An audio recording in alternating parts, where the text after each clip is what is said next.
Hey guys, we are live. It's Ted Bogert with the TED Show on the TED Show.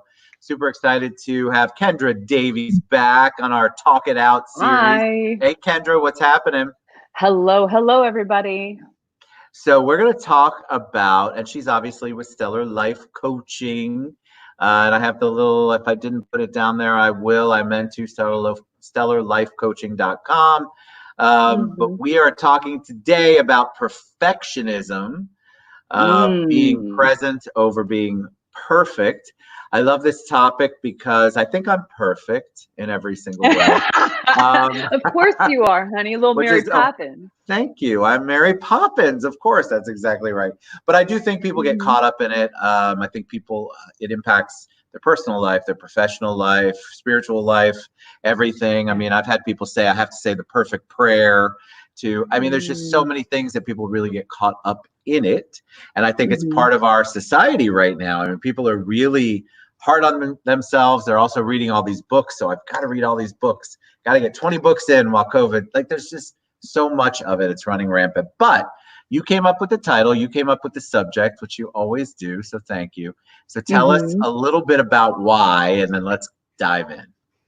So I wanted to talk about perfectionism and being present over perfect because, we talked about regret and we talked about grief before, and we were talking about like that, uh, the way we protect ourselves. And I think perfectionism is one of the most common ways that we protect ourselves, right? We either go like the far left, like I'm garbage and I'm nothing, or we make that far right. Like when it comes to protections, we tend to Correct. go one of these two ways. And I think the far right way is going to be perfectionism. And I've traveled down both of these paths, and in my experience, nobody is immune from perfectionism. When it comes to failing, our society and in our world, we are taught to learn a skill so good that people will pay you for it. Yeah, Right. that's the goal. That's and true. so, and so, we tend to aim for perfection in such ways. And I think with social media being what it is right now, we get to curate our experiences to the point where people will look at you and think that you're perfect. You have the perfect life, and your children are fucking angels, and your Every house is always day. clean. You know, your Well, house because is that's always what you put clean. out there. That's what you put Yeah, out there. And we're people believe curating our it. experiences. Exactly. And I think that perfectionism, the only reason people believe it is because they believe that perfect is possible. So when they True. see it, they say, "Oh, look, she's perfect. What am I doing?" Right? And what is Right. that saying? Uh, Comparison is the thief of joy, right? But Yes. comparison and perfectionism, they go together, because the only way I know that I'm not perfect is if I'm comparing my imperfections to you. So they go together. Why are we so And caught up in that? Why is it girl, because you do think social media has made it worse? yeah, yeah, I yeah, would say so too. I 100%. feel like I always, whenever I do a presentation and we do it on social media, I have to remind people, and there are so many people that have an aha moment, that social media basically on a whole isn't always real. I know it's hard to believe, Yeah. but people put stuff out and we're taught to do the selfie that's perfect, Hmm. to put the perfect quote, to do the perfect graphics. And so you present this out there, and then immediately what do? If you're not that person, you feel like crap. Hmm. You feel like I'm not perfect, so therefore I'm not good, I'm not worthy. And so it feeds into that whole worthiness thing, I think. Correct. And I think that you're touching on the second half of perfection, which is believing that what you do is who you are. So if I have the perfect house, and if I raise perfect children, then I am obviously good, right? Because I Right. am what I do, not who I actually am. Does that make Correct. sense? So, Yes. and again, in our Western world, this is what we do, right? We are taught that we are what we produce. Yes, Yes. and that is how we generate value and meaning. And I think that a lot of the work that I do with folks is learning to actually assess what our values are, so we can have an appropriate measuring stick for what is good and what is not good, right? So how do we And do that though? I want to ask you because I feel like, and you're getting some love. Louis, you're correct. The stuff on Facebook is not real. I know he was being a smart ass. Hey Nick, thank you. I feel like people do though. They buy into the not reality Mhm. of perfectionism, and they focus on that over being present. And what I mean by that, and we can talk more about it, is that they focus on just looking good, but the rest of their life is falling apart in shambles. But as long as Mhm. it looks good, Yeah. they could have the worst marriage, the worst relationship with their parents, their kids, their job. But if it looks good for everybody else, that actually feeds people. And I'm amazed at that. Yeah. Well, and I think that, I mean, you and I, we are cut from the same cloth, but I tend to have far more compassion. You're kinder. And just a smidge less judgy, right? Like we're all perfectionists Do in I our own sound right. judgy? I don't possibly sound judgy. What?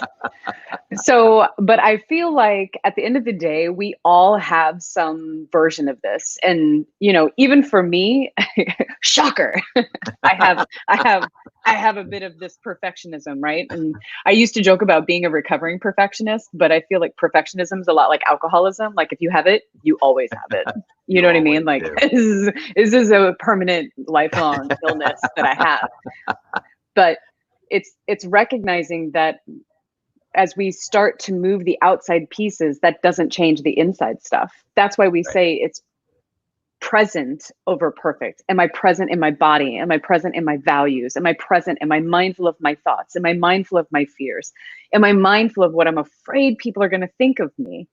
You said something that I think was really important. And I always say in my past, I've always wanted to look smart instead of be smart, right? Right. So I learned how to read and memorize things really, really fast, but I have no long-term retention, right? So like I could read a book on being present over perfect the night before the show, remember it, bang the show out, and then I forget everything tomorrow because I'm not learning to actually learn. I'm learning to make myself look smart. Well, that's Does that how make we're sense? taught that, though, Kendra. We're taught that from an That's what early school is. age. Yeah. Yes, learn Yeah. the material to pass the exam and then move on. Exactly. There's no emphasis on long-term retention or how it impacts your life Correct. or what you're supposed to do with. I agree. Correct. And so people will come to me and be like, well, I don't know why I'm not making money. I've got this, this, this, and this. I've got the house and I got the car and I got the kids and I got the blah, blah, blah, blah, blah, blah, blah.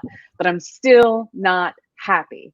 And like Right. what it always comes down to is this misalignment of our values, this separateness, this step outside of what we actually believe is good and true about ourselves. And Correct. then we just make our fucking house there. And then all of a sudden we wake up and we're 40, 50, 60 years old and we're saying, how did I get here? Like, Right. is this really my life? Like, why am I not happy? I have the house, I have the money, I have the things. Why am I not happy?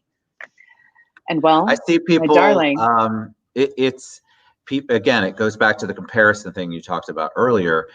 People aren't mhm, happy unless they have what they think everybody else expects them to have, or mhm, that they see on social media, or even in their own neighborhoods. Like I live in a crazy neighborhood where every house is different. I used to live in a mhm, cookie cutter neighborhood. I've done both, and I have to say the cookie cutter neighborhoods are actually a little bit easier because there's some cool continuity there. When you get into a neighborhood where you have to kind of go along with whatever your own individuality is, you're looking around and going, wait, does my neighbor have a rose bush? Well, shoot, I can't have a rose bush. Wait, if it's red, I need to have red, or maybe I should have red and yellow. You're constantly comparing yourself, and then mhm. you're making yourself miserable, and like you said, not staying true to what your values and what your standards are. Yeah. And I think it's normal to temp check. You know what I mean? I think it's normal to stop and like look around and be like, you know, like if you and I were sitting face to face and you heard and we hear a loud boom, I'm gonna look at you and be like, is this a threat? Are we running or are we okay? Is that Right. thunder? Like I'm gonna temp check. And I think that temp checking is normal. There's a level of comparison, it's not even comparison, it's discernment, right? Like Do I like this color? I don't fucking know. Let me look at George's house. Like, that makes Exactly, sense. because we're so That, afraid to have our own opinion that it might not be the perfect opinion, that we don't have our own opinions anymore. yeah, okay. I mean, I cannot argue with that. But I also think that when we're talking about opinions, we're still not talking about what I'm talking about. I'm Correct. talking about, am I aligned with who I actually am? And I've never met a single client who didn't actually know who they were. They come in, they say, I don't know. But when we peel back those layers, they do know. It's just that they don't believe that they can do the thing that needs to be done to feel like they are being themselves. They're Correct. afraid to leave that job. They're afraid to leave their partners. They're afraid that people are going to think they're a bad mom if they take them out of that Montessori school. Like they're afraid. And that to me, that fear and Well, that self-interest keep us that's locked the into part. perfectionism. Yeah, I feel like, I'm sorry, you froze a little bit. I didn't mean to interrupt you. I feel like the part that we haven't really delved into is the present part. So how do we manage to be present Mm, instead of focusing on being perfect? yeah. I feel like this is I mean, one, I don't think it's an easy answer and I think it's different for everybody, but I do believe that I could probably boil it down to being within your values. You know, I'm a recovering drug addict, alcoholic, like you name it. It's my drug of choice. That's how I get down. So when I think back to some of the worst things that I've ever done, there was always a moment when I knew it wasn't the right thing to do. Right. Like, there is a moment. And I have that same moment when I decide if I'm going to clock in or not. I decide if I'm going to lie about that. I decide if I'm going to respond to that text right now or if I'm just going to accidentally forget about it, right? Like we have this feeling, this knowing within us, and it does not shut up. You can ignore it all you want, but it doesn't shut up. And I feel like when we talk about being present, what I hear, how I interpret that for myself is, how do I get as close to that knowing as possible, to where I can hear it, to where I can trust myself, and when I trust myself, I'm going to make different decisions. I'm going to make better decisions. I'm going to choose better partners. I'm going to choose friendships that are actually going to allow me to thrive and flourish, right? When I am present and with that knowing, those values, those beliefs that I believe are good and true about myself. I think people get caught up in defining themselves. They know what the values are. You're right. Like, I think everybody has that moment when you make a choice to do something that's against those values. You Mm-hmm. know it. I mean, unless Mm-hmm. you're diagnosable, and that's for a whole nother show. But Yeah. you're making that choice, like you said. And I think that there's this driving factor for people. Well, if I don't do it, I'm not going to be liked. I'm not going to be accepted. Mm, I'm not going to be good enough. I'm not going to be worthy. And I think people get so driven. I've had people tell me, you can look at the pictures on social media, for example, and it looks like they have the most amazing house. Even their dogs and their fish are perfect. And yet, I know that one of them's having an affair. One kid mm-hmm. is in trouble. If financially they're Sure. struggling, and I don't look. I want to put it out there because I'm a big believer in law of attraction, that there are good things, but I also think people get caught up in that too. So how do we differentiate? How do we remove ourselves and go, you know what? I'm not going to compare myself to Kendra today. I'm Mm. going to take a look deep and do what I know I need to do. I mean, that's literally, you just described the how. That's Right. it. You've got it all sorted. Show over. Um, I think another helpful thing to remember is that if you think of any story that's ever moved you, it was never from somebody getting it perfect and getting it right, start to finish. It's true. Like, every person who's ever moved me or inspired me came from fucking fire and shitstorms. Like, Right. it was never just, I woke up and it was just perfect. Oh, the light shining. Yeah, I It know. it was like they got destroyed. Life happened and they failed and they messed up and they made mistakes and they were extraordinarily human. And those are the stories that I'm drawn to. I think that those are the teachers that we're drawn to, right? Is that Yes. we're drawn to people who have lived experience, who are real. And when we talk about authenticity, yeah, authenticity cannot happen in isolation. I cannot walk around and be like, I'm authentic. You know what I mean? Correct. Authenticity is when I show up in the world and I am exactly as I actually am. Right. My words, my behaviors, and my values are aligned. Yeah. And so you That's do that. authenticity. So tell me, you do that, and then you're not accepted by certain people in your group. Sure. So let's give them some tools, maybe, because that's the hardest part, right? I think we are everybody wants that love and acceptance. There's Sure. acceptance everywhere.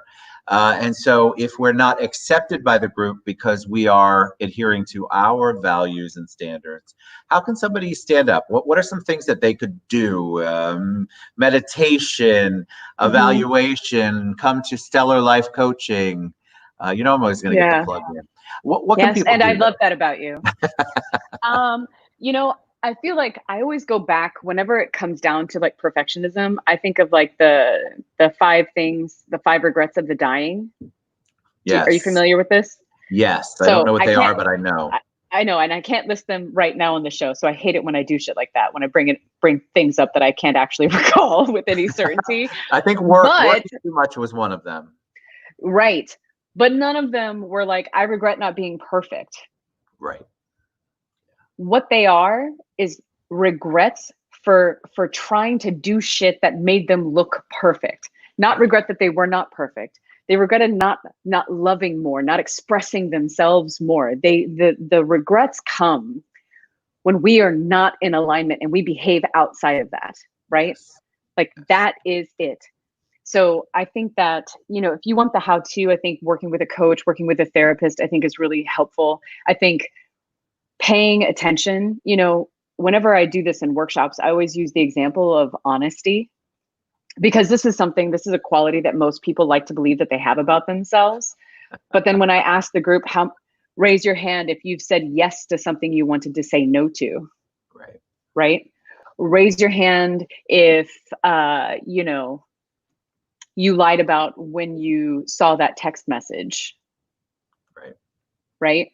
So when we recognize that we're always choosing our values and we have a false system in our head that says, I'm an honest person, but that's only because I don't qualify these particular lies as bad, right? Like Right. we have to learn to define the values for ourselves because to me, I don't think those little white lies make you dishonest. I don't. And in fact, I I, agree. which is convenient, I know. But when It's we actually true. challenge ourselves, when we say, like, to be honest to me is to be able, I can say anything with love and compassion. Right. Absolutely anything in any circumstance, I can say it with love and compassion. If I find that I am unable to say something with compassion, I am in fact being dishonest. Yes. That's that is my measure of honesty. Does that make sense? It's hard though because your feelings and how you're feeling don't necessarily equate to how the person who's going to receive the Yeah, message that's are not my problem. How you receive it is on you, boo. I didn't have your daddy. I didn't have your mama. my I had favorite my thing is mama and my when daddy. my favorite thing is when I'm honest with people, and it is a struggle. I mean, Mhm. you're honest, you want to express how you're feeling. I do always try to give thought to how it's going to be perceived, which is why, like you, I do everything in my power to be kind in when I'm having these kinds of conversations. But there are people who are like, I don't want to hear that. I've ruined relationships over the smallest things. But what I realized is that those were never really relationships. Correct. There was whatever that fake word is for relationships.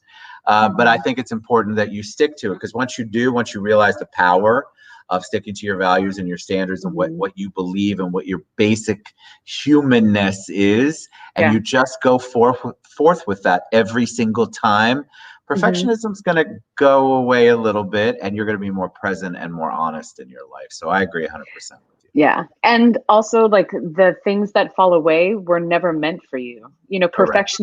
perfectionism is this MacGyver maneuver to try to keep everything in a specific place. And when you let go of that, naturally things are going to fall apart. There's going to be people that you really thought at one point their opinions of you mattered, and then they're just not going to fucking matter They anymore. don't matter, right? And I find that if in fact you are being kind and compassionate, yeah, and this person like does not or cannot hear what you're having to say, then at the end of the day, that may not be the right relationship, right? Like there's plenty of people who, and again, when we're talking about perfectionism, I think that we do this thing to other people, the same thing we do to ourselves, right? So I expect that you're just supposed to love everything that I have to say, and that you're supposed to respond with love and kindness to everything that I have to say. Well, that's not true. Because if I get to be honest and authentic and align myself, my words, my behaviors with my values, what is also true? Right. You do It's also too. true for you. That's And correct. guess what? If I get to choose what my definition of honesty is, and you get to choose what your definition of honesty is, you might say, Kendra, telling me you want to come to my party when you don't is hurtful. Right. And you just don't know. And that's why the engagement, the conversation, the open dialogue is so critical. That's why the Yeah. more that you stick to your values, the easier it becomes overall to continue to plow through some of these Yeah. relationships and conversations, because And if you're you're not having. looking to be, sorry. No, go ahead. If you're not looking to be perfect, if somebody comes to you and says that something that you did like hurt their feelings, then I would imagine if you're not trying to be perfect and you are aligned with your values, hurting other people probably doesn't fall in line with that. So you might pause. You might have that initial defensiveness, right? Because that's what happens So we because we're do. human. Yeah. And then you might think, wow, I care about this person. I Right. didn't want to go to that party and I did lie. And that hurt their feelings. I can understand how that would be hurtful. I can apologize for lying. And then I, within my own values, can decide that moving forward, I won't lie. I'll tell them the So whole truth. I just did this, and I'm going to share it. And then any of my friends who are watching who know me will know this. And I love you. I'm just going to say that right up front to those friends. But I'm a big believer, talking about lying, the little lies, of if we're getting in a group, we're going together. Let's say, Kendra, I say, let's go out. And then I invite 25 other people. Mm-hmm. I feel like I want the boundaries set. So I have been lying to certain people about how I'm comfortable with them bringing a whole bunch of other people to things that Mm-hmm. I really don't want them to. So I Yeah. recently decided not to do that. I have to say, so far, so good, but I haven't hit the core of the group of people who love to Mm-hmm. bring others in. And normally I love human beings, but when I set up the parameters and I have an expectation, I can choose at that point whether I'm going to allow it or I'm going to get upset about it or what I'm going to do. And I have Sure. chosen future now to not continue that, because the last time I did, it was a very uncomfortable situation and I wanted to kick myself the whole way out. Why didn't I say no? Yeah. Why did I lie to them and tell them it's okay, Mm-hmm. bring whomever you Sure. want? No, everything's fine. Everything's Everything's fine. I'm fine. golden. I'm in the corner doing shots with somebody I don't know, but yes, Punching everything's myself in the face. amazing. Yeah. Yeah. And Uh, that's the price we pay when we're trying to people please and be perfect and correct. hold this facade, is that we ultimately think, oh, well, it's less effort, it's going to hurt less, it's way less uncomfortable. And I think to myself, that can't be. Because I think about you that night as a social person who actually enjoys people. Like, you are a community dude. You bring folks together. For you to tell me that in that situation, you're in the corner drinking, throwing it back just to numb out from the experience, what that tells me is that it actually might have been less uncomfortable to just say to that person, I'm thinking a solid 5. You know what I'm I saying? Like 5 agree. folks. That's it. Why wouldn't I have? Why didn't I? And why am I allowing that if I am close to these people? Why Mm, would I not say just that thing? Because in looking back, if I said it and they got mad, I'm pretty sure we would have gotten over it. But if they got so mad that we didn't go out again, then it wasn't the relationship that I thought it was. And then we're going back to really establishing where your toxicity is, and that's a whole nother hmm. topic, and where you're allowing things to happen that aren't in agreement with the values that you talk about. Yeah. And if you communicate your boundaries, then it's your job to hold the boundaries, right? Like, boundaries aren't to control other people, they're to limit your behavior, not theirs. Correct. So if it's your boundary, then it's your job to communicate it effectively ahead of time, right? Right. Like, ahead of time. And Agreed. then when somebody crosses that boundary, it's your job to hold that So boundary. I'm going to put it out there that the next time, I love all of you who are watching that know about this. The next time a group text comes out and we say we'd like to get together, I'm going to Hmm. be the very first one that says, who else is coming? Because it's very important to me, because I have limited time. And so when I Hmm. dedicate time and I devote time and I want to spend time with a certain person, I don't want all the periphery around. If I wanted it, Yeah. trust me, I could invite the world and they'd all be there. So I am going to put it out there every single time, because that is what is true to what I'm feeling. Is it great? Yeah. And do I feel weird saying it? I do. I'm not going to lie. It's a Yeah. strange thing to go, well, don't bring those people, because I thought it was just us. Yeah, but I also think that if I peel back those layers, Ted, and I know we've only got a few minutes, but like, if I was to peel back those layers, like, I believe that there's a younger version of Ted who was like, man, I really want to connect with this one. What do I have to do? And we Correct. learn how to mix and mingle, and we learn the power of groups. So at one point in time, this tactic might have been useful and awesome, and maybe even help build you to where you are today, right? Right. Right. But now, and this is what happens with life. This is like, perfectionism worked for me. Like, Yeah. it didn't suck forever. It was awesome for a little bit. You know what It's I so mean? true. Yeah, I But do. then it just gets to like this level that is suffocating. And then you wake up and you don't recognize your life, and you don't Correct. know who you actually are anymore, because everything is filtered through that lens. So I think for your story and for your example, I think it's beautiful, because it says, I'm not going to people please. I'm allowed to decide what I want to spend my time with. I'm Correct. allowed. I I'm just, allowed to I set don't, that boundary. but I was willing to give that up to not hurt someone's feelings or cause grief. But remember, that's also on me, because I haven't tested it yet.